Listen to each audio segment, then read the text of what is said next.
If you've never had a French crepe, this is a great first one to try. This is our next stop on the Disney Dishes tour. We just wrapped up the Magic Kingdom, so if you missed any of those, make sure you go check those out. We are now moving on to Epcot, and our first stop in Epcot is in France at Crepes Emporter.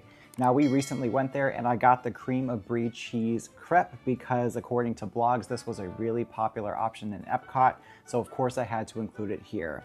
None of these concepts in the series belong to me. They are just my own recreations based on the favorites around the parks and hotels. So we make a basic buckwheat crepe filled with bechamel and brie, and it's just that simple. It's so good, it's decadent, it's delicious, and you're gonna love it. So let's make it. We're gonna start this with the bechamel, really good basic mother sauce that is fantastic to know for so many different recipes.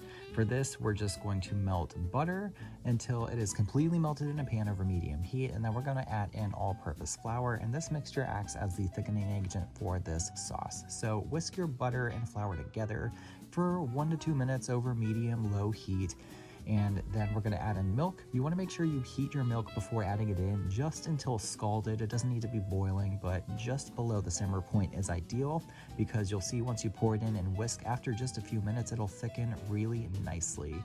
So we're gonna turn off the heat because we don't want it to thicken anymore. And this is when we season it up. So I've got salt and white pepper and some nutmeg, and that is the classic seasoning trio here for this, but you can add whatever you like. If you wanna add mustard, garlic, onion, get creative. It is absolutely delicious with anything else added in.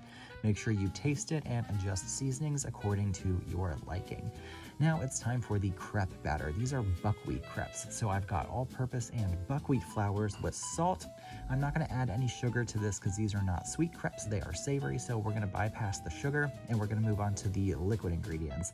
So I've got room temperature milk, room temperature egg. The reason those are room temp is because we are also adding in butter and we don't want that to solidify when we add it in. You wanna melt your butter, let it cool to room temp, and everything should whisk together really, really nicely. And keep in mind, crepe batter is thin, so you want this to be on the thin side. Now to make these, you wanna have a nonstick skillet greased over medium heat.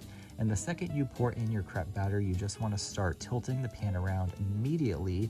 That way you can let it spread out really thin and get an even circle because this will cook up after just about a minute or so. They cook very quickly. So be ready to move that pan the second the batter goes in. After a minute, we're gonna flip and then we're gonna assemble on the pan. So we've got bechamel going in, and then we're gonna add in chunks of brie, and then that's pretty much it. We're just gonna fold this over and let that melt after a minute or two and remove it from the heat. You can fold this into thirds as well and make this any shape you prefer, but it is so good. It's so simple, but really delicious. Ooey gooey bechamel and brie, oh, sign me up. You can see that really doesn't take long at all, and you can make a lot of these if you want to serve them for a breakfast or brunch party. People absolutely would love that. I love how gooey and melty the cheese gets, and it is important to assemble these in the pan as the crepes are finishing up cooking, just so you don't end up overcooking them.